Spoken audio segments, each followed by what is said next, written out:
Side खबरों के लिए सब्सक्राइब करें फ्लेम मीडिया और उसके बाद बेल आइकन को प्रेस करें ताकि सबसे पहले आपको मिले एक्सक्लूसिव खबरें।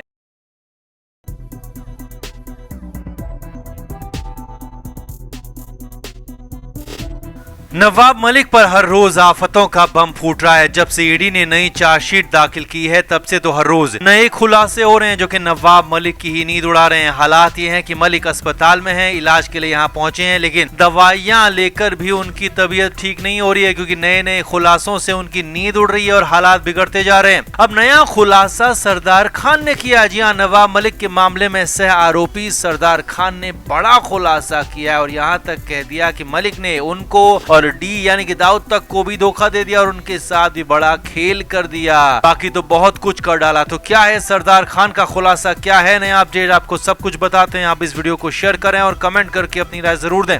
तो सरदार खान नवाब मलिक के साथ गोवा वाला कंपाउंड मामले में सह आरोपी हैं। मलिक पर मनी लॉन्ड्रिंग का केस चल रहा है और इसी मामले में सरदार खान भी आरोपी हैं। अब नया और बड़ा खुलासा सरदार खान ने किया है। जी हाँ, सरदार खान ने बड़ा खुलासा किया है मलिक को लेकर, डील के पैसों को लेकर, और जिसने मलिक की मुश्किलें और ज्यादा बढ़ा दी हैं।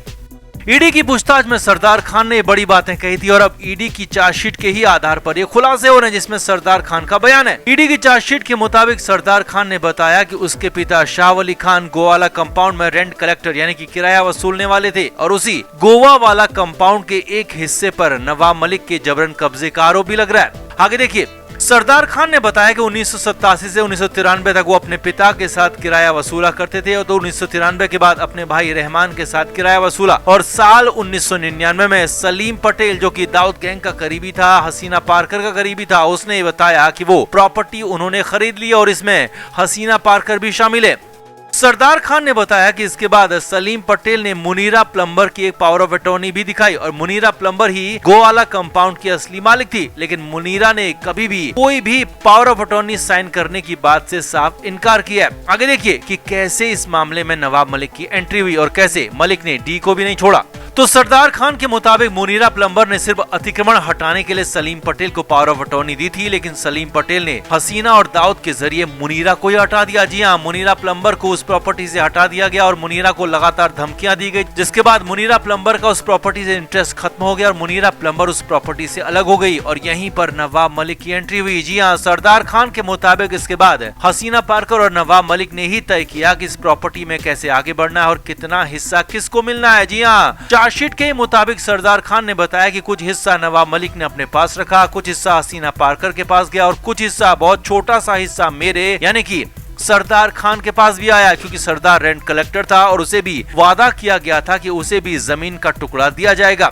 सरदार खान ने बताया कि बाद में उसे जब केस लड़ने के लिए पैसों की जरूरत हुई तो उसने अपनी जमीन नवाब मलिक को ही बेच दी। हालांकि उस वक्त जमीन की कीमत बहुत ज्यादा थी, लेकिन नवाब मलिक ने सिर्फ 10 लाख रुपए में सौदा किया जो कि बेहद ही मामूली रकम थी और उस पर भी सिर्फ 5 लाख रुपए दिए। जी हाँ, सरदार खान ने मलिक पर बड़ा आरोप लगाते हुए यही कहा कि करोड़ों की जमीन का सौदा पहले तो अपनी कंपनी के साथ 10 लाख में करवाया और फिर उसमें भी 5 ही लाख रुपए दिए गए। यही नहीं, सरदार खान के मुताबिक नवाब मलिक ने हसीना पारकर और उन लोगों को भी काफी कम पैसे दिए होंगे जितने की बात की गई थी, जितने का वादा किया गया था उतने पैसे नहीं दिए गए, यानी कि मलिक ने हसीना पारकर और दाऊद के साथ भी खेल कर दिया। जी हाँ, सरदार खान ने खुद कबूला है कि उसके साथ तो खेल किया ही किया, साथ ही साथ डी के साथ भी खेल कर दिया और जिस वादे पर जमीन खरीदी गई थी या कहें कि ली गई थी उतने पैसे दिए नहीं गई और मार्केट रेट से काफी कम पर जमीन ली गई। हालांकि ईडी का कहना है कि जितना भी पैसा हसीना पारकर को दिया गया वो दाऊद तक पहुंचाया गया और उसका इस्तेमाल टेरर फंडिंग में भी हुआ और इसीलिए मामला काफी बड़ा हो गया है, काफी हंगामेदार हो गया। तो ऐसे में सवाल ये भी उठ रहा है कि बेईमानी के इस धंधे में भी क्या वाकई बेईमानी की गई और यहाँ पर तो सीधे सीधे नवाब मलिक पर ही बेईमानी के आरोप लग रहे हैं जो कि सरदार खान की तरफ से लगे हैं और ईडी की चार्जशीट के हवाले से इंडिया टुडे ने ये रिपोर्ट दी है। तो कुल मिलाकर नवाब मलिक के लिए मुश्किल अब आगे और ज्यादा बढ़ने वाली है क्योंकि अब ट्रायल शुरू होगा और उसमें ये सारे गवाह और सबूत रखे जाएंगे, सारे बयान रखे जाएंगे और वहाँ पर एक तरह से हर तरफ से नवाब मलिक ही मुख्य आरोपी बनकर सामने आ रहे हैं। हर कोई नवाब मलिक पर ही आरोप लगा रहा है और नवाब मलिक यहाँ पर लंबा नप सकते हैं। तो आपका क्या मानना है, क्या वाकई नवाब मलिक के बुरे दिनों की शुरुआत हो चुकी है या फिर मलिक अब भी किसी न किसी वजह से बची जाएंगे? कमेंट करके आप भी जरूर बताएं, वीडियो को शेयर भी करें।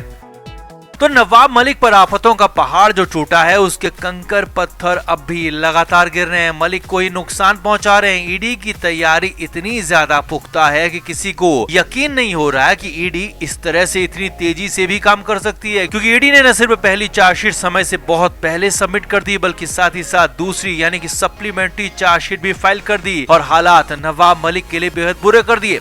अब इसी मंगलवार यानी कि 24 मई को ईडी ने नवाब मलिक को लेकर नई चार्जशीट फाइल की है और मलिक को लेकर कई खुलासे और दावे किए हैं जो कि मीडिया रिपोर्ट्स में सामने आ रहे हैं। और इसी बीच अब मलिक की पत्नी और बेटों को लेकर भी नई चार्जशीट में ईडी ने बहुत कुछ कहा है, जिसके बाद अब अगले एक्शन का रास्ता भी साफ साफ पता चल चुका है। अब अगला एक्शन भी आपको बताएंगे, लेकिन पहले ये देखिए कि चार्जशीट में मलिक की पत्नी और बेटों को लेकर ईडी ने क्या लिखा है, क्या कहा है और क्या कार्रवाई की है। तो ईडी की चार्जशीट के मुताबिक नवाब मलिक के दोनों बेटों और मलिक की पत्नी को पूछताछ के लिए समन भेजा गया था और एक नहीं बल्कि कई समन भेजे गए थे। जी हाँ, लेकिन वो आए नहीं। एक नहीं बल्कि कई समन नवाब मलिक के बेटों और पत्नी को भेजा गया, लेकिन किसी भी समन के बाद वो पूछताछ के लिए नहीं आए, यहाँ तक कि जवाब भी नहीं दिया। जी हाँ, ईडी ने ये बहुत बड़ी बात, बहुत बड़ा खुलासा अपनी चार्जशीट के जरिए किया है और इसे लेकर न्यूज एजेंसी एनआई ने भी फ्लैश किया है कि ईडी की चार्जशीट में क्या है, ईडी ने क्या क्या कहा है। आगे देखिए, ईडी की चार्जशीट के मुताबिक नवाब मलिक के बेटे और उनकी पत्नी से पूछताछ होना बेहद जरूरी है। इनसे पूछताछ के बगैर ये केस आगे बढ़ नहीं सकता, ये केस पूरा हो नहीं सकता।